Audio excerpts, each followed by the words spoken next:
그날도 저는 집에 틀어박힌 채 꼼짝도 하지 않고 있었습니다. 그렇게 지낸 지 벌써 5일째가 되어가고 있었는데요. 종일 아무것도 먹지 않아도 배가 고프지 않았고 그냥 모든 것이 귀찮고 무기력하기만 했다고 해야 할까요? 사실 저는 결혼한 지 5년이 넘었지만 아이가 생기지 않고 있었습니다. 아이를 갖기 위해 회사까지 그만둔 채 열심히 노력했지만 우리 사주에는 아이가 없었던 것인지 시험관 시술을 할 때마다 실패만 할 뿐이었어요. 그때도 시험관 시술을 했었지만 역시나 실패였고 뭔가 마음이 피폐해질 대로 피폐해진 채 홀로 방 안에만 틀어박혀 있었는데요. 거의 폐인처럼 그러고 있자 남편도 남편 나름대로 걱정이 이만저만이 아니었던지 출근 전 남편이 저를 설득했습니다. 여보, 난 진짜 애 없이도 살 수 있으니까 우리 이제 그만하자. 당신 힘들어하는 거 더 이상 못 보겠어. 그냥 우리 둘이 여행 다니고 그러면서 행복하게 살자.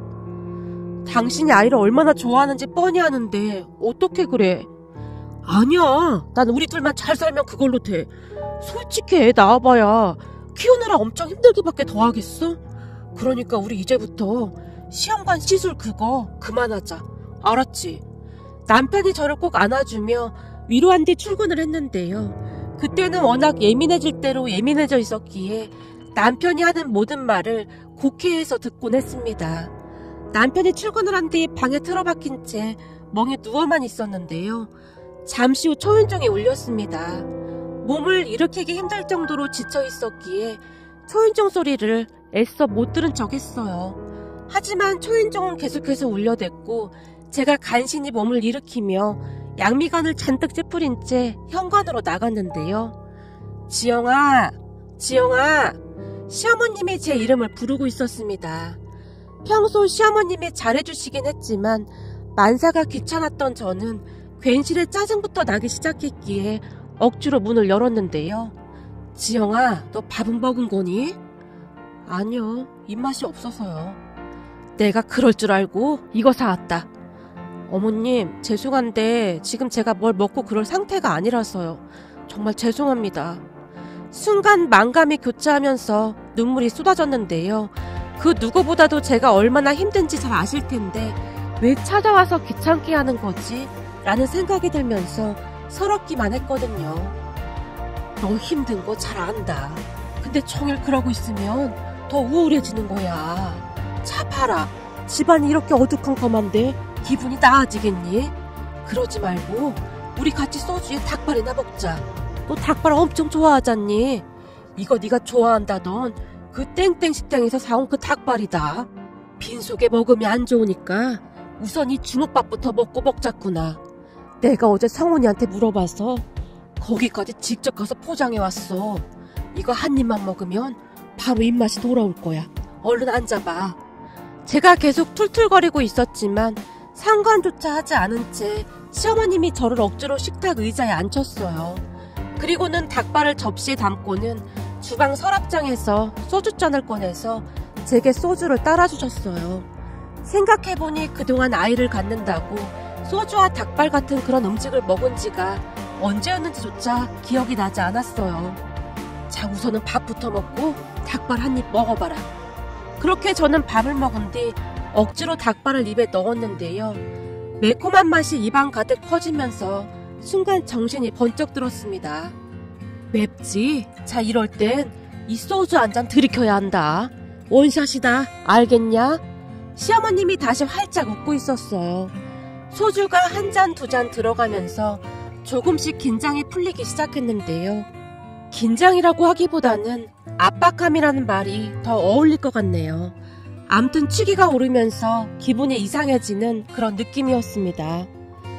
여기 닭발이 아주 맛있네. 어머님, 이렇게 매운 거 잘 못 드시잖아요. 그리고 술도 잘 못 하시잖아요. 내가 못하긴 왜 못해. 그동안 안 한 것뿐이지. 내가 이래봬도 왕년에는 소주 3병도 거뜬히 마셨던 사람이다. 시어머님이 큰 소리로 웃고 있었는데요.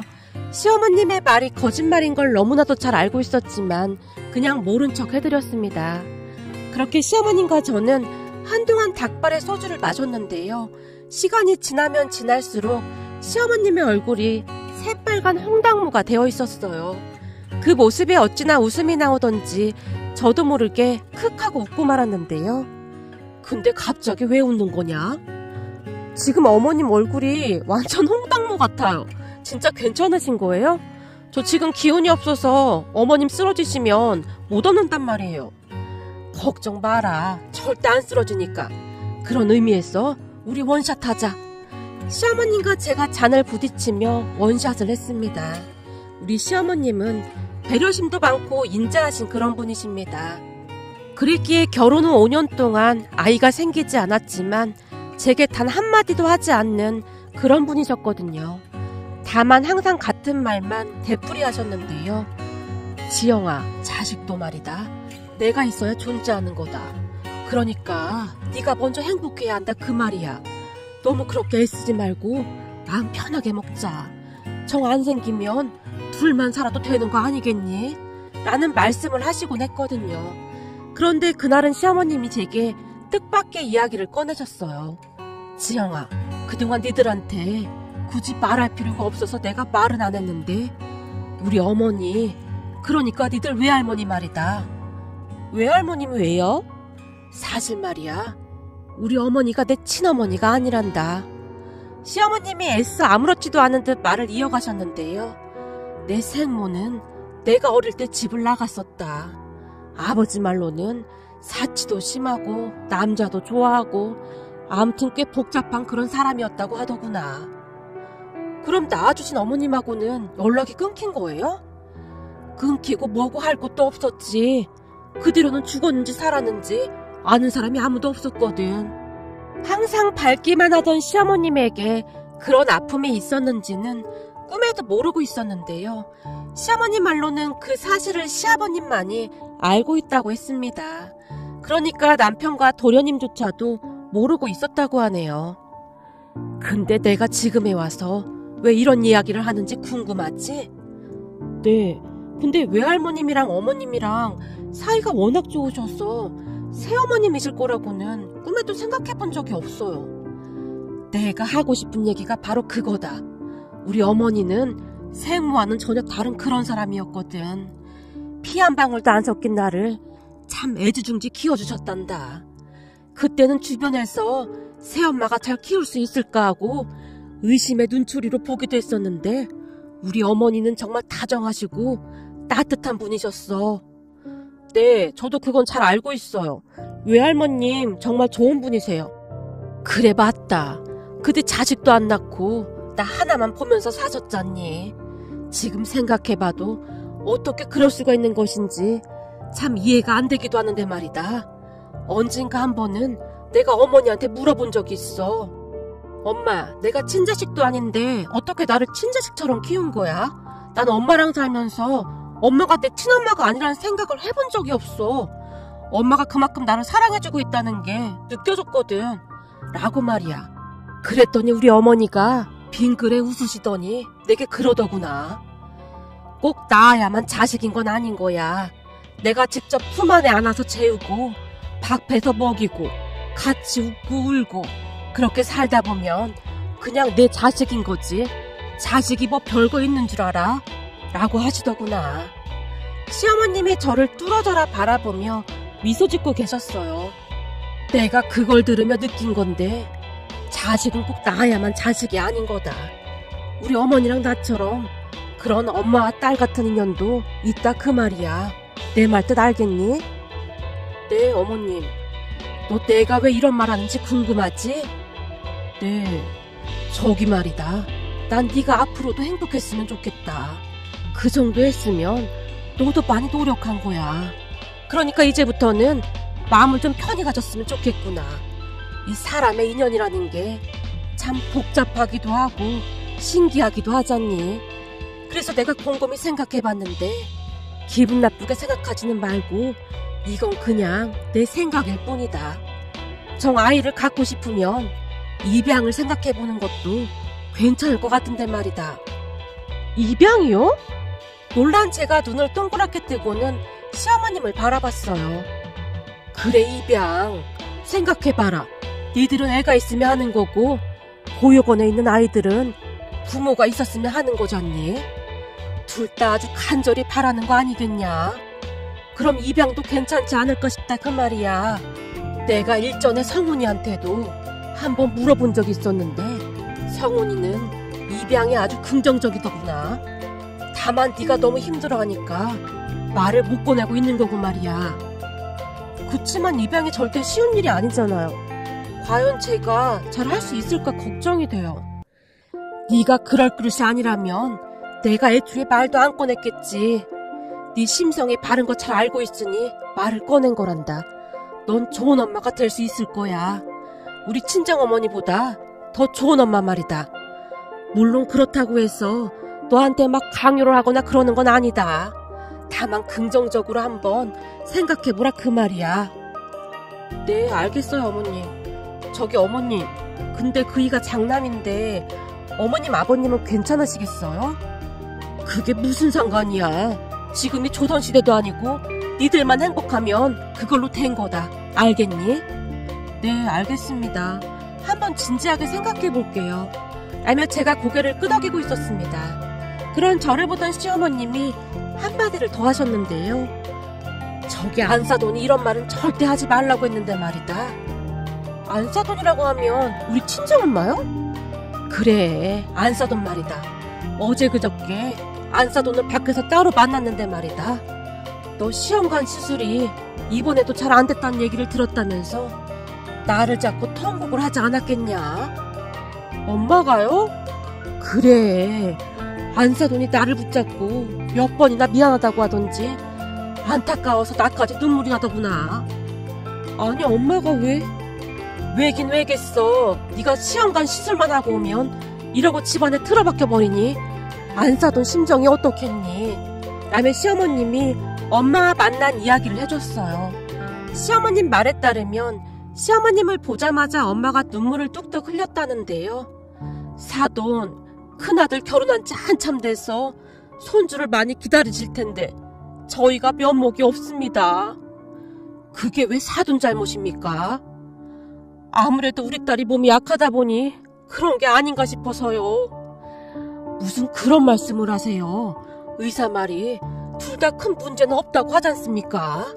그러니 그런 말 하지 마십시오. 그리고 저희는 손주 생각 별로 없습니다. 생기면 낳는 거고 아니면 둘이 잘 살면 되는 거 아니겠습니까? 제가 보니 요즘은 애 안 낳고 잘 사는 젊은 사람들도 많던데요. 뭘 그런 걱정을 하세요? 라고 말을 했다는데요. 엄마는 그저 몇 번이나 미안하다는 말을 했다고 합니다. 한동안 말을 하던 시어머님이 제 손을 꼭 잡은 채 말씀하셨어요. 지영아, 그게 친정엄마 마음인 거야. 그동안 너도 힘들었겠지만 사돈도 얼마나 힘들었겠니. 그러니 네가 얼른 털고 일어나야지. 언제까지 집안에 틀어박혀서 이러고 있을 거야. 그리고 아까 내가 말한 것도 한번 잘 생각해보고. 네, 어머님. 라고 대답하고는 시어머님 품에 안겨서 한동안 눈물만 흘렸답니다. 그 뒤 우리 부부는 입양에 대해 진지하게 생각하게 되었습니다. 아이를 꼭 낳아야 한다는 생각만 하고 있을 때는 입양에 대해서 관심도 없었는데요. 조금씩 관심을 갖고 보니 용기가 생겼거든요. 그렇게 우리 부부는 입양에 대해서 알아보고 또 알아봤습니다. 그리고 얼마 뒤 보육원에서 한 남자아이를 입양했습니다. 보육원 원장님의 말을 들어보니 한 번 파양당한 아픔이 있는 아이라고 했어요. 남편은 아예 기억이 없는 아이를 입양하자고 했지만 보육원에 처음 가던 날 슬픔 가득한 눈으로 멍이 앉아있던 아들의 눈빛이 한동안 잊혀지지가 않았습니다.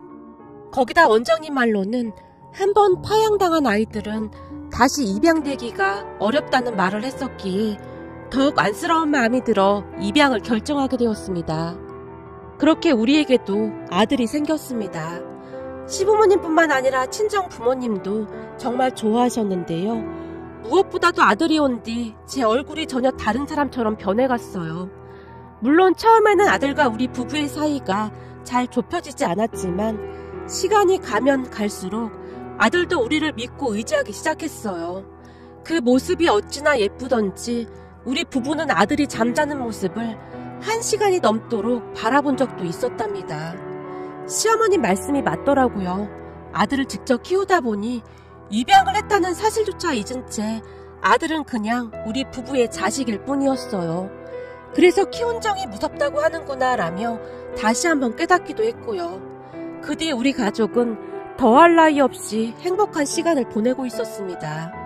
그러던 어느 날 서방님이 결혼할 여자라며 동서를 소개해줬는데요. 동서의 얼굴은 많이 예뻤지만 어딘지 모르게 굉장히 날카로워 보이는 그런 인상이었어요. 시부모님도 별 말씀은 안 하셨지만 왠지 마음에 안 들어 하시는 그런 느낌이었고요. 그렇다고 해서 딱히 반대를 하거나 하진 않았습니다. 하지만 그런 동서로 인해 집안이 발칵 뒤집어질 줄 누가 상상이나 했겠습니까? 한동안 평화롭기만 하던 우리 집은 동서로 인해 하루가 멀다 하고 시끌시끌할 수밖에 없었어요. 우선은 시부모님이 재산이 많은 편이어서 서방님이 결혼할 때 비록 큰 평수는 아니었지만 아파트를 마련해주겠다고 했습니다. 물론 우리가 결혼할 때도 비슷한 금액으로 아파트를 마련해주셨고요. 그런데 결혼 전 시부모님이 찜해뒀던 아파트에 구경을 갔던 동서가 울고불고 난리가 났다고 합니다. 남편이 근심 가득한 얼굴로 말을 했거든요. 오늘 집을 구경하고 온 모양인데 소희씨가 난리가 났다고 하네? 난리가 나다니 그게 무슨 말이야? 아까 성민이한테 연락이 왔는데 어떻게 해야 하냐고 물어보더라고. 그게 말이야, 부모님이 사주려고 했던 그 아파트가 너무 작다고 막 울면서 난리도 아니래.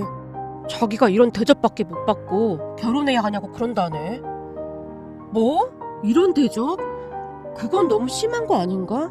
사실 말이야, 부모님이 집 해주시는 게 이게 보통 일이 아닌 거잖아. 근데 어떻게 그런 말을 할 수가 있어? 정민이 말로는 전에 소희씨가 우리 집에 놀러 온 적이 있었잖아. 그때 우리 집 보고 자기네도 우리 집 평수만한 집을 해줄 줄 알았다는데 우리 집보다 평수가 작다고 난리도 아니래. 아니, 우리는 그동안 돈을 모아서 큰 집으로 옮긴 거잖아. 그러게 말이야, 성민이한테 얘기 듣는데 기분이 좀 안 좋더라고. 내가 보니 고마움이라고는 눈끝만치도 없고 무조건 더 내놓으라고 난리만 치는 그런 성격인 것 같더라고. 어떡하냐? 어머님 아버님 귀에 들어가면 기분 나쁘실 것 같은데 도련님한테 잘 설득해보라고 해봐. 그렇잖아도 내가 잘 말해놓긴 했어 라고 말을 했는데요. 아마도 그때부터 어딘지 모르게 뭔가가 찜찜했던 것 같습니다.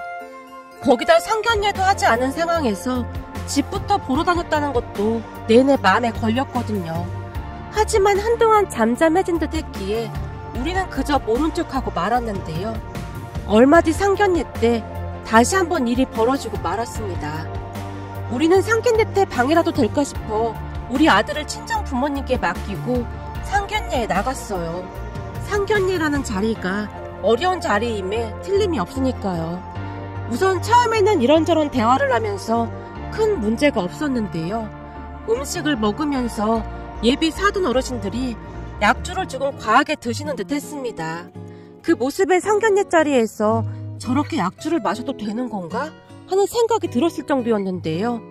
암튼 사돈 어르신들은 계속해서 약주를 드셨고 잠시 뒤 우려했던 일이 일어났습니다. 안사돈 어른이 얼굴이 시뻘개진 채 시부모님께 말했거든요. 사실 우리 딸이 얼굴이 예뻐서 워낙 인기가 많았습니다. 근데 우리 딸이 이런 대접을 받고 결혼을 하게 될 줄 정말이지 꿈에도 몰랐습니다. 네? 이런 대접이라니요? 저희가 뭘 잘못 알아들었을까요? 무슨 말씀을 하시는 건지요? 성민이 자네 부모님께 말씀 안 드렸나? 저기 그건 저희 둘이 상의해서 끝낸 문제라 말씀 안 드렸습니다. 서방님이 시부모님 눈치를 보며 대답했어요. 아니지, 이런 중대사를 그냥 그렇게 어물쩍 넘기면 안 되는 거지. 사돈, 제가 이 얘기하려고 술을 좀 마셨습니다. 괜찮으니 편히 말씀하십시오. 저게 그게 말이죠, 내가 우리 딸한테 들어보니 아파트를 20평대로 알아봐 주셨다고 하더라고요. 네, 그랬죠. 근데 그게 무슨 문제라도 될까요? 당연히 문제가 되죠. 생각해보십시오. 지금 장남, 차남 차별하시는 겁니까? 아니, 차별이란요. 우리는 아들 둘을 똑같이 키웠습니다. 말씀 한번 잘하셨습니다. 근데 큰아들네는 30평대에 살고 있다는데 왜 우리 딸은 20평대에 살아야 하는 겁니까? 그건 오해가 조금 있으신 것 같은데 큰아들 결혼할 때도 똑같은 평수로 마련해줬습니다. 다만 둘이 벌어서 30평대로 옮겨간 거고요. 그걸 어떻게 믿습니까? 뒷돈을 줬는지 뭘 한 건지. 암튼 이건 분명한 차별입니다. 제가 듣자하니 앞으로 이 집안 대를 이을 손주를 낳을 사람인데 그리 대접하면 안 되는 거 아니겠습니까? 아니 그건 또 무슨 말씀이신지요? 제가 말 나온 김에 한마디만 더 하자면 우리를 속이고 사기 결혼을 시키려고 했던 모양이더라고요. 예? 사기 결혼이라니요? 아니 성민이 형님네 애가 아이를 못 낳아서 입양을 했다면서요. 그런 건 미리미리 말씀을 해주셔야 하는 거 아닙니까? 그 순간 시부모님의 얼굴이 무서울 정도로 굳어져 있었는데요. 아니 입양을 한 게 뭐가 잘못된 건가요? 누가 잘못했다고 그러는 겁니까? 그런 건 숨김없이 결혼 전에 말해야 하지 않느냐 그 말인 거죠. 예비 안 사둔 어른이 계속해서 넘지 말아야 할 선을 넘고 있었고 도련님이 놀란 채 대화에 끼어들었습니다. 저기 어머니, 그 부분은 제가 이미 소희한테 말을 했던 것 같은데요. 소희한테 말하면 뭐해? 내가 듣자하니 마치 우리한테 말하지 말라는 그런 뉘앙스로 말한 것 같던데. 자네도 뭔가 찔리는 게 있으니까 그런 거 아니겠나? 예비 동선의 가족들은 우리가 생각했던 것보다 훨씬 최악이었습니다. 상대방을 배려한다거나 하는 게 전혀 없었거든요. 그런데 그 순간 시어머님이 자리에서 벌떡 일어나셨어요. 제가 가만히 들어보니 우리 집안과 그쪽 집안은 전혀 맞지가 않는 것 같습니다.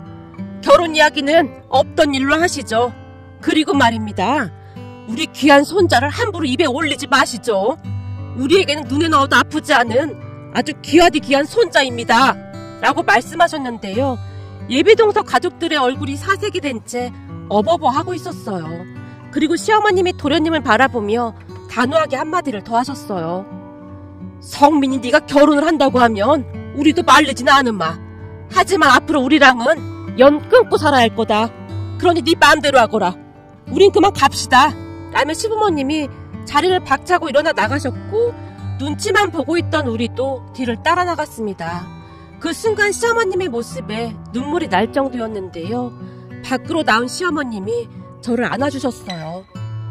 너한테 정말 미안하구나. 내가 보니 원래 생각이 없는 사람들 같으니 마음에 담아두지 말거라. 알겠니? 아니에요 어머님. 그리고 감사해요. 라고 말하던 제 눈에서 눈물이 뚝뚝 떨어지고 있었어요. 그렇게 도련님의 결혼은 물 건너간 듯 해 보였습니다.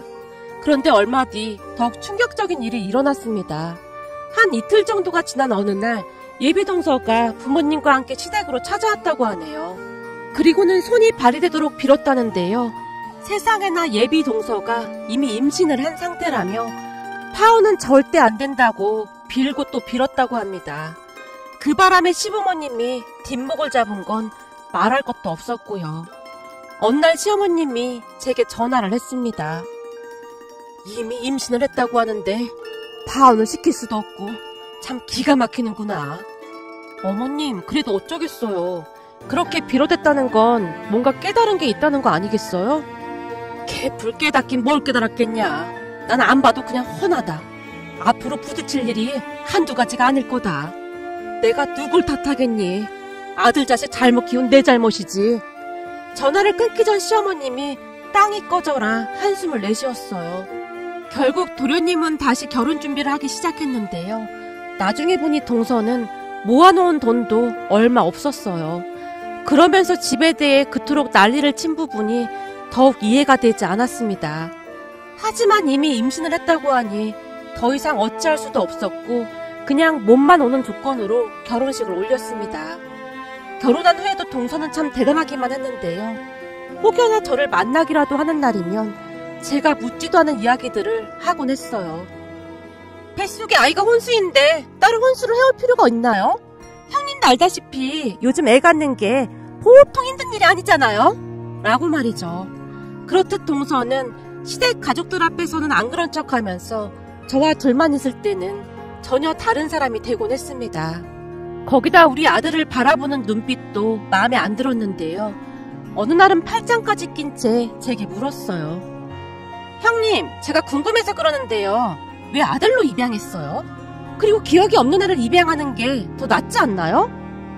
난 그냥 우리 아들이랑 나랑 그럴 인연이었다고 생각해. 누군가 그러더라고. 만나질 운명은 결국에는 만나지게 되어 있는 거라고. 부모와 자식 사이에 다른 이유가 꼭 필요한 건 아니잖아. 그건 형님처럼 애를 못 낳는 사람들이 미안하니까 그럴싸한 이유를 갖다 붙이는 거고요. 동서가 우리 아들을 노려보며 말하다가는 살짝 제 눈치를 보며 다시 말했어요. 형님, 제가 보니까 어머님 아버님이 쟤를 엄청 예뻐하더라고요. 동서, 제가 아니라 동서한텐 조카겠지. 앞으로 말 조심 좀 해줬으면 좋겠는데. 특히나 우리 아들 앞에서 말 함부로 하면 그땐 나도 참고만 있진 않을 거야. 무슨 말인지 알아들었지? 형님, 너무 예민하신 거 아니에요? 형님이 낳은 애도 아니면서 뭘 그렇게 싸고 돌아요? 사실 그렇잖아요. 입양한 손자도 이렇게 예뻐하는데 어머님 아버님 핏줄인 우리 애가 태어나면 얼마나 더 예뻐하겠어요? 우리 아이 태어나면 쟤는 곧 참백신세 될 텐데 걱정돼서 그렇죠. 동서, 앞으로 우리 둘이 따로 만나는 일 없었으면 좋겠다. 제가 단호하게 말을 했는데요. 동서는 제가 이해가 되지 않는다는 그런 표정이었어요. 그 뒤에도 참 많은 사건이 있었지만 너무나 많아서 다 말하기가 어려울 정도네요. 우선은 몇 달 후 동서가 아이를 낳았는데요. 또다시 말도 안 되는 억지를 부려댔습니다. 아이를 낳았다는 말에 시부모님과 함께 동서가 입원한 산부인과로 갔습니다. 시어머님이 동서에게 수고했다며 봉투에 500만 원을 넣어서 줬고 우리도 따로 봉투를 준비해서 동서에게 건넸어요. 그랬는데 시어머님이 건넨 봉투를 바로 확인하던 동서가 갑자기 눈물을 뚝뚝 흘리는 게 아니겠습니까? 그 바람에 시어머님이 놀란 채 물었어요. 아니, 갑자기 왜 우는 거야? 어머님, 너무하신 거 아니에요? 내가 뭘 어쨌다고 너무하다는 거냐? 그렇잖아요. 제가 들어갈 산후조리원 비용이 1,000만 원이 넘는 곳인데 꼴랑 500만 원만 주시면 거길 어떻게 들어가요? 뭔데 산후조리원비가 그렇게 비싸? 내가 알아보니 1,000만 원까지는 안 하던데. 그거야 후진 곳이니까 그렇죠. 어머님 핏줄을 그런 후진 곳에 둘 수는 없잖아요. 동서의 말에 서방님이 놀라서 동서를 말렸어요. 자기야, 나머지는 내가 준비한 돈으로 하면 되잖아. 그러니까 그만해. 앞으로 애 키우는데 돈이 얼마나 많이 들어가는데 그런 말을 해. 원래가 산후조리원비는 시댁에서 해주는 거란 말이야. 아니, 산후조리원비를 왜 시댁에서만 내줘야 하는 거냐? 난 그런 소리는 처음 들어본다. 암튼 난 딱 그거밖에 못 주니까 그런 줄 알아라. 어머님, 그럼 앞으로 어머님 핏줄인 우리 아들 못 보실 수도 있어요. 요즘 할머니 할아버지가 능력이 없으면 손주도 제대로 못 본다는 거 모르고 계셨어요? 그 순간 시어머님의 얼굴에 미소가 싹 사라졌는데요. 아무래도 동서는 시부모님이 동서의 임신 때문에 결혼을 허락했다고 생각을 했던 모양입니다. 동서 본인이 시부모님보다 위에 있다고 생각을 했던 것 같네요. 그런 동서에게 시어머님이 일침을 날렸고요. 그렇구나. 네 말대로라면 돈을 안 주면 네가 낳은 아들을 보여주지 않겠다 그 말인 거구나. 네, 당연하죠. 우리 아들이 이 집안에 대를 이을 귀한 아들인데 그 정도 대우는 받아야 하지 않겠어요? 우리가 그 사실을 미처 몰랐구나. 그럼 우린 앞으로 네 아들 안 보고 살 테니 그런 줄 알아라. 난 굳이 돈까지 주고 네 아들을 볼 생각이 없거든. 이렇게 예쁜 우리 장손을 맨날 볼 수 있는데 우리가 뭐 한다고 돈까지 주면서 네 아들을 보겠니? 라며 시어머님이 우리 아들 손을 잡고는 뒤를 돌았는데요. 어머님, 지금 그 말 진심이세요? 니들이 지지고 볶고 살던 말던 우리는 관심 없으니까 앞으로 연락하지 말거라. 어머님, 진짜 너무하시는 거 아니에요? 어떻게 우리 아들이 쟤보다 못할 수가 있어요? 우리 아들은 어머님 핏줄... 그만하지 못해? 어디서 감히 입을 함부로 놀려? 앞으로 우리한테 절대 연락하지 말거라. 그네야, 가자. 놀란 우리 부부가 시어머님을 따라 나갔습니다. 그냥 가만히 있어도 중간은 갔을 텐데 동서는 생각이 없어도 너무나 없어 보였어요. 그 뒤 시부모님은 서방님 부부와 완전히 연을 끊었습니다. 서방님과 동서가 전화를 해도 절대 받지 않았거든요. 언젠가 한 번은 서방님과 동서가 시댁으로 찾아간 모양인데요. 시부모님이 문도 열어주지 않았다고 합니다. 결국 안사돈 어른이 다시 시어머님께 연락을 했다는데요. 사돈, 아무리 그래도 우리 딸이 낳은 손자가 사돈 핏줄인데 이리 내치신다니 조금 서운하려고 합니다. 그만하면 우리도 해줄 만큼 해준 것 같은데 뭐가 서운하다는 겁니까? 요즘 집을 사주는 부모가 몇이나 될까요? 그런 걸 고마워할 줄 모르는 아이와는 더 이상 마주하고 싶지 않습니다. 그리고 제가 감히 한 말씀만 드려도 되겠습니까? 자꾸 우리 장손을 보고 입양이 어쩌니 저쩌니 하시는데 그때도 말씀드렸다시피 우리에게는 세상 그 무엇과도 바꿀 수 없는 소중한 아이입니다. 그러니 말 함부로 하지 마시죠. 요즘 세상에도 입양을 사돈 가족처럼 생각하는 사람들이 있다는 게 정말 믿어지지가 않습니다. 이번 기회를 계기로 다시 한번 잘 생각해 보시기 바랍니다. 그리고 뭔가 단단히 착각하시는 모양인데요. 우리가 결혼을 허락했던 이유는 이 모든 게 못난 우리 둘째로 인해 일어난 것이니 그냥 받아들인 겁니다. 한마디로 자식 잘못 키운 우리 잘못이 크니 그런 거다 그 말입니다. 앞으로 연락하셔도 전화 안 받을 생각이니 그리 아시고요. 사돈 따님한테도 그리 전달 좀 해주세요. 사돈, 뭘 그렇게 매몰차게 그러시는 겁니까? 라는 말을 했다는데요. 시어머님이 그냥 끊어버렸다고 합니다. 시부모님은 정말 대단했는데요. 그들의 전화번호를 차단해버린 채 일체 연락을 받지 않았거든요. 나중에는 동서가 울며 불며 시댁 문 밖에서 무릎까지 꿇고 빌어댔지만 시부모님은 꿈쩍도 하지 않았습니다. 그렇게 한 2년 정도가 지나갔고 어느 날 우리 부부에게도 기적이 찾아왔답니다. 세상에나 그렇게 안 생기던 아이가 생긴 겁니다. 처음에는 전혀 실감이 나지 않았는데요. 얼마 뒤 산부인과 병원에서 심장 뛰는 소리를 들으니 그제서야 실감이 나더라고요. 시부모님과 우리 부부가 끌어안고 얼마나 눈물을 흘렸는지 모르겠습니다. 그러다가는 시어머님이 우리 아들을 끌어안고는 기쁜 목소리로 말했어요. 이게 다 우리 큰손주가 복을 가지고 와서 그런 거다. 복덩이야 복덩이. 할머니, 내가 복덩이야? 그럼 우리 장손이 복덩이지. 세상에서 제일 예쁘고 사랑스러운 복덩이. 할머니, 그럼 내 동생은 복덩이 동생인 거네? 아, 그렇고 말고 우리 복덩이 동생이지. 시어머님과 아들이 큰 소리로 웃고 있었어요. 그렇게 저는 몇 달 뒤 아들을 낳았습니다. 우리 장남이 제법 형노릇을 잘하고 있는데요. 동생이 칭얼거리기라도 하면 아주 난리가 난답니다. 엄마, 동생 울잖아. 배고픈가 봐. 아유, 알았어. 역시 형아가 최고네. 엄마, 내 동생 진짜 예쁘지? 세상에서 제일로 예쁜 것 같아. 엄마는 우리 장남이 제일로 예쁜걸? 엄마, 동생도 예뻐해줘야 해. 난 형아니까 괜찮아. 라며 저를 꼭 안아줬는데요. 어찌나 뭉클하던지 눈시울이 붉어질 정도였어요. 우리 시부모님은 우리 큰아들을 항상 우리 집 장손이라고 부르며 그렇게 예뻐할 수가 없답니다. 요즘은 구름 위를 걷고 있는 그런 기분이랍니다. 그리고 서방님과 동서는 여전히 시부모님께 빌어대고 있는데요. 시부모님의 마음이 쉽사리 열리지 않을 것 같습니다. 시어머님은 항상 사람의 본성은 절대 바뀌지 않는다고 말씀하시곤 하거든요.